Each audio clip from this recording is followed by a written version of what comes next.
Assalamualaikum warahmatullahi wabarakatuh. Bismillah, alhamdulillah, salatu wassalamu ala rasulillah, la hawla wa la quwwata illa billah.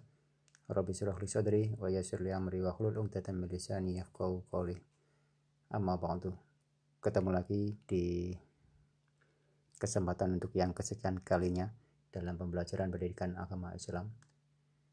Dan pada kesempatan kali ini kita akan belajar di materi yang terakhir, yaitu perkembangan dakwah Rasulullah pada masa periode Madinah.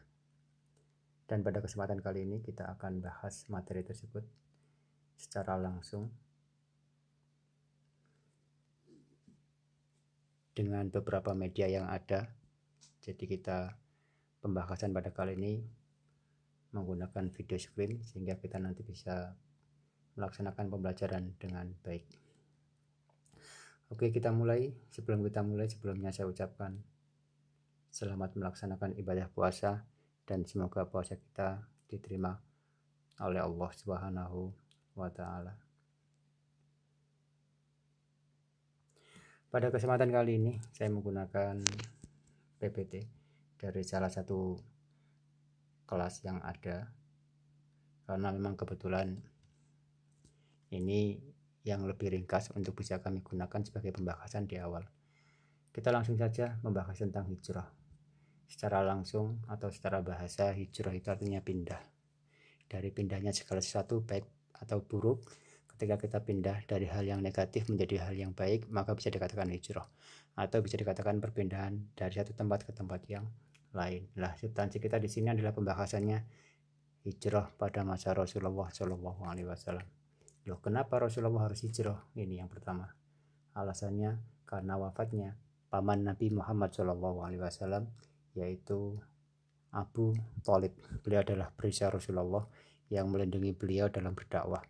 Yang kedua adalah karena istri beliau, Sayyidati Khadijah, yang menjadi pendamping beliau selama berdakwah sekitar 11 tahun di Madinah, meninggal dunia, dan beliau adalah termasuk istri yang paling beliau cintai.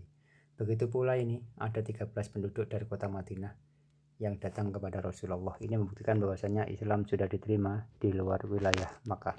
Yang terakhir ada 73 kaum dari suku Aus dan Kharaj yang juga termasuk bagian dari Madinah untuk memeluk Islam sekaligus mengajak beliau untuk berhijrah ke Madinah. Selain itu pula ada pemboikotan atau bahasanya kita diputus hubungan baik dalam segi sosial atau ekonomi dari pihak kaum muslimin dengan pihak kaum kafir. Kita diboikot. Yang pertama, setiap orang Islam dilarang melakukan bisnis. Jadi kita nggak boleh berdagang, berjual beli dengan orang Islam. Kedua, kita nggak boleh mengadakan perkawinan. Zaman dulu sebelum Allah memberikan larangan menikah dengan orang non-muslim, kita dulu diperkenankan menikah dengan orang non-muslim, orang-orang kafir. Dan pada saat itu mereka sudah memboikot. Makanya di sini termasuk hal-hal yang menjadi faktor kita harus berhijrah. Yang ketiga, bergaul, kita dilarang bergaul. Yang keempat, para pendukung atau musuh-musuh Rasulullah itu semakin dibela meskipun dia berbuat salah. Substansi dakwah, apa sih substansinya dakwah Rasulullah di kota Madinah ini yang menjadi titik kunci? Persaudaraan, karena orang yang ada di Mekah menuju ke Madinah pindah di sana itu tidak membawa apa-apa, tidak bawa harta, tidak bawa keluarga, mereka kosong. Oleh karena itu Rasulullah SAW mempersaudarakan dengan orang-orang muhajirin. Fungsinya agar terjadi yang namanya ikatan yang kuat, ikatan persaudaraan, dan diikat dengan persaudaraan ukhuwah Islamiyah. Selanjutnya yang kedua adalah membentuk masyarakat yang berdasarkan ajaran Islam. Jadi di sana penerapannya sudah masuk kepada ranah muamalah. Hal-hal yang berhubungan dengan kehidupan sehari-hari itu sudah diterapkan dalam pengembangan periode Madinah. Yang ketiga, mengajarkan pendidikan politik. Sebuah negara akan kokoh jika politiknya juga kokoh. Maka Rasulullah menanamkan yang namanya politik. Yang kedua, ekonomi. Ekonomi adalah penunjang. Dan kalau kita hidup dalam sebuah negara ekonominya hancur, maka negara tersebut pun ikut hancur. Yang ketiga adalah sosial, interaksi antara orang sesama muslim dengan orang beda muslim atau muslim dengan orang muslim. Apa aja strateginya? Strategi yang pertama di sini adalah beliau meletakkan dasar-dasar kehidupan yang tadi sudah kita bahas, menggunakan ajaran Islam. Di antaranya ini yang pertama, membangun masjid. Dan di sanalah masjid menjadi salah satu fokus sebuah kegiatan, mulai dari mencanangkan bentuk sosial, bagaimana kita nanti beribadah, bagaimana kita nanti bermuamalah dan lainnya, semuanya dicanangkan dalam masjid. Oleh karena itu kalau bisa di sini di masa kita sekarang, masjid bukan hanya sebagai tempat ibadah, tapi masjid bisa bermakna luas. Membangun ukhuwah atau persaudaraan. Yang ketiga, menjalin persahabatan dengan orang-orang di luar muslim.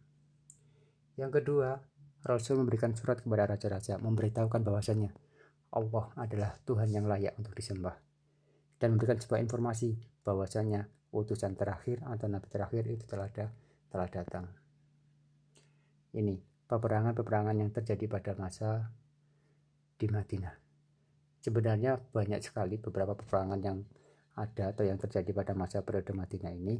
Cuma di sini kita mencoba untuk memberikan sebuah ringkasan sedikit. Yang pertama adalah perang Badar, yang kedua adalah perang Uhud, dan yang ketiga nanti ada perang Khandaq. Perang Badar ini adalah perang pertama kali yang terjadi pada masa Rasulullah, dan ini adalah sebagai bentuk perlawanan ketika orang Islam beberapa bulan sebelumnya atau beberapa tahun sebelumnya itu selalu ditindas. Kemudian Allah memberikan izin kepada Rasulullah untuk balik atau mempertahankan diri. Ketika kita diserang, maka kita diperkenankan untuk melawan. Dan terjadilah yang namanya perang Badar. Terjadi pada tanggal 17 Ramadan tahun 2 Hijriah, bertepatan dengan bulan Januari 623. Jumlah orang Islam pada saat itu 314 dan orang kafir sebanyak 1000. Saya punya videonya yang nanti mungkin kita bisa review bersama. Betapa luar biasanya peperangan Badar ini. Kenapa? Karena kita langsung berhadapan dengan musuh kita. Kalau kita hari ini, kita tidak berhadapan dengan musuh, karena musuhnya tersembunyi, namanya Corona. Terus kemudian bagaimana? Ketika kita maju dalam medan peperangan, maka pilihannya dua. Satu, kalau kita tidak meninggal atau mati, maka kita menjadi korban, bisa jadi terluka, cedera, ataupun sejenisnya. Kalau kita mati, maka kita syahid. Kalau kita cedera, kita bisa merasakan betapa pedihnya, betapa sakitnya, bagaimana kita harus menderita. Karena memang dari efek sebuah pedang yang menembus diri kita, itu pasti akan masih kita rasakan. Ada beberapa video nanti yang harus kita tonton dan kita bisa lihat, atau mungkin kita bisa review nanti. Yang kedua adalah perang Uhud. Perang Uhud ini adalah perang setelah perang Badar. Terjadi karena orang-orang kafir Mekah itu merasa kalah dan ingin balas dendam, sehingga pada tahun selanjutnya dia menyiapkan pada tahun ketiga Hijriah, 1 tahun kemudian dia menyiapkan 3000 pasukan untuk balas dendam, sedangkan dari orang Islam hanya sekitar 1000. Dari 1000 itu ternyata ada yang memboikot atau ada yang berbalik arah karena termasuk orang-orang munafik.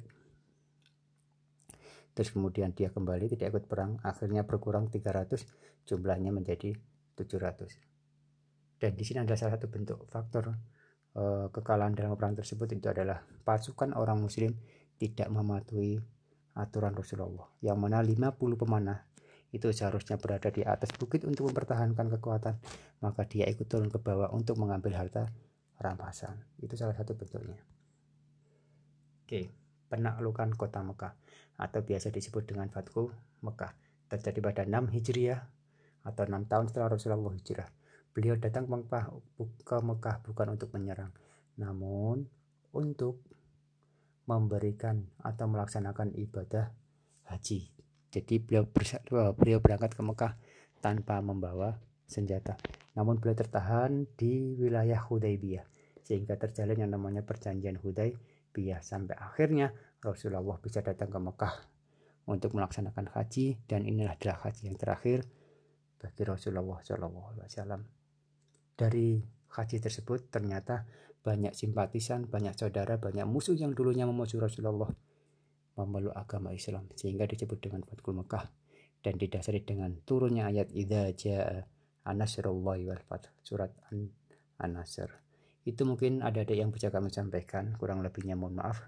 Dan nanti akan kita sambung dengan review video tentang peperangan yang terjadi pada masa periode Madinah.